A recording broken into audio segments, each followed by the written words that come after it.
Good evening, students. Once again, welcome back to my channel. आज हम लोग class 10th का अ लेटर टू गॉड जो आपका फर्स्ट फ्लाइट जो बुक है उसका जो पहला लेसन है, the first lesson is a letter to God.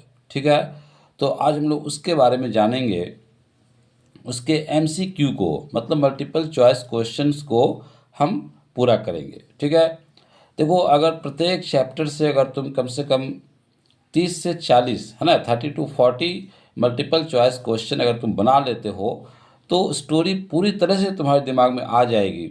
और उसके बाद अगर किसी भी तरह का क्वेश्चन रहेगा, चाहे वो शॉर्ट आंसर टाइप क्वेश्चन हो या लॉन्ग आंसर टाइप क्वेश्चन हो, तुम कर सकते हो।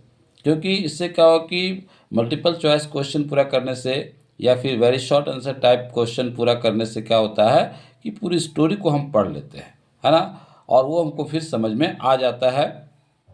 फिर हम सारे क्वेश्चन का आंसर कर सकते हैं अगर हमारे पास नॉलेज है टेंस का, वॉइस का, नरेशन का, क्लाउज का, ये सब हम जानते हैं ठीक से, मॉडल्स का, तो हम खुद से क्वेश्चन को लिख सकते हैं अपने अकॉर्डिंग। ठीक है ना, तो चलिए हम लोग आज इसको स्टार्ट करते हैं और एक एक करके मैं सारे चैप्टर का एमसीक्यू भेज दूंगा। तो सबसे पहले देखो, अगर चैनल पर नए हो तो सब्सक्राइब कर लो, बेल आइकन प्रेस करो और नोटिफिकेशन पर जाओ ताकि मेरे सारे वीडियोस आप तक पहुंचता रहे। और वीडियो को लास्ट तक देखना ताकि अच्छे से समझ में आ जाए। ठीक है, और देखो जैक बोर्ड वाले ध्यान से सुनोगे, ये बहुत ही इम्पॉर्टेंट है आपके लिए, और जो सीबीएसई वाले हैं उनके लिए भी इम्पॉर्टेंट है क्योंकि पूरी तरह से ये याद हो जाएगा, है ना। और इस तरह का क्वेश्चन आपका पैसेज में दिया हुआ रहेगा। फिर आपको जैक बोर्ड वालों के लिए तो रहता ही रहता, ये सब मल्टीपल चॉइस क्वेश्चन रहता है, तो अच्छे से पढ़ोगे। क्योंकि अब एग्ज़ाम में ज़्यादा टाइम नहीं बचा हुआ है तो इसको रिवाइज करना। ठीक है, चलो हम लोग स्टार्ट करते हैं। पहला क्वेश्चन क्या है, हु वॉज लेंचो, है ना। देखो इसमें आपका ऑप्शन रहेगा, 3-4 ऑप्शन रहेगा, लेकिन मैंने क्या किया है, जो आंसर है वही आंसर हमने लिखा है। ठीक है, तो कोई दिक्कत नहीं, आंसर को देखो, चॉइस कुछ कुछ भी रहे, जो हमारा जो करेक्ट आंसर है वही रहेगा। ठीक है ना, तो आंसर को देखो क्या है, हु वाज लेंचो, तो अ पुअर फार्मर, हमको पूरा नहीं लिखना है, वहाँ पर लिखा हुआ रहेगा पुअर फार्मर, तो सो टिक कर दोगे। अ पुअर फार्मर, लेंचो कौन था, एक गरीब किसान था। Where was his house situated, उसका घर कहाँ स्थित था, on the top of a low hill, है ना, एक छोटी सी पहाड़ी थी, उसके उसकी ऊंचाई पर, उसकी चोटी पर उसका घर स्थित था। What is author, who is the author of a letter to God, a letter to God story का ऑथर कौन है, तो G.L.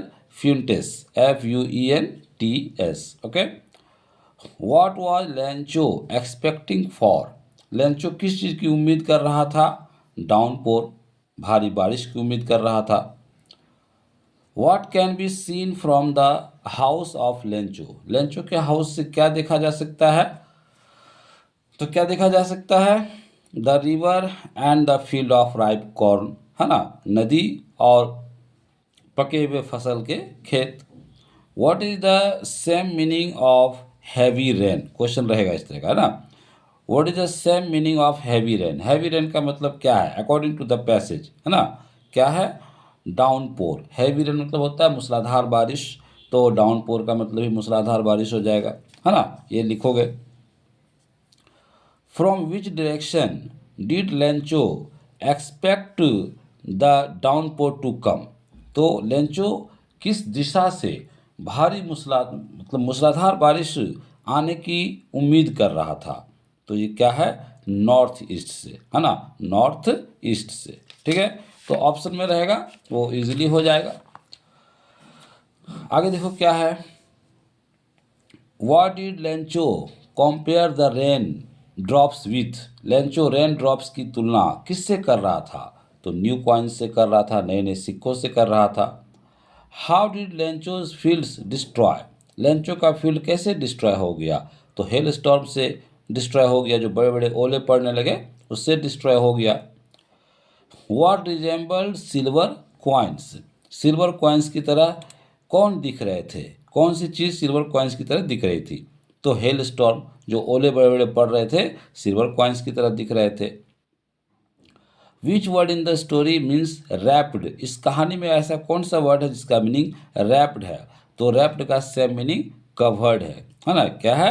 कवर्ड, दैट मीन्स घिरा हुआ, लिपटा हुआ, ढका हुआ। Okay. What was Lencho's only hope, Lencho की एकमात्र उम्मीद क्या थी?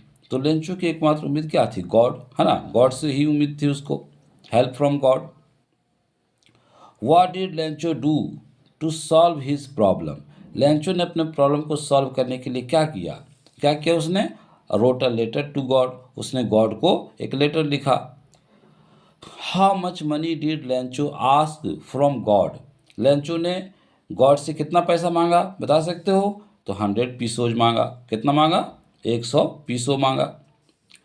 Which statement shows that Lencho was a hard working man, तुमने स्टोरी पढ़ा होगा, तो ऐसा कौन सा स्टेटमेंट है जिससे पता चलता है कि लेंचो एक हार्ड वर्किंग मैन था, है ना? तो उसमें क्या लिखा हुआ है स्टोरी में, देखोगे, Lencho was an ox of man, Lencho क्या था? आदमी के रूप में एक बैल था, मतलब क्या? वो बहुत ही हार्ड वर्किंग था, है ना? तो ये जो स्टेटमेंट है ये दिखाता है कि लेंचो बहुत ही हार्ड वर्किंग था। तो ये हमारा क्या हो गया? MCQ question. कुछ और एमसीक्यू क्वेश्चंस हैं जो हम अगले पार्ट में डाल देंगे, ठीक है? तब तक इसको रिवीजन करोगे और हम कोशिश करते हैं कि एक एक करके सारे चैप्टर्स का मैं एमसीक्यू भेज दूँ ताकि तुमको कुछ आसानी हो समझने में। और स्टोरी को पूरी तरह से पढ़ोगे, है ना? स्टोरी को लास्ट तक पढ़ना और जो जो वीडियोज मैं भेजूंगा उसको लास्ट तक देखोगे, ये बहुत हेल्प करेगा तुम्हारे आने वाले एग्जामिनेशन में, जो अब बहुत ही कम समय बचा हुआ, बहुत ही कम टाइम बचा हुआ है 10th का। वो सीबीएसई वाले हों चाहे जैक वाले हों, दोनों के लिए इक्वली इम्पॉर्टेंट है। तो जो जो मैं एमसीक्यू भेजूंगा उसको अच्छे से गो थ्रू कर जाओगे, ठीक है? मिलते हैं अगले वीडियो में। Thank you, good night.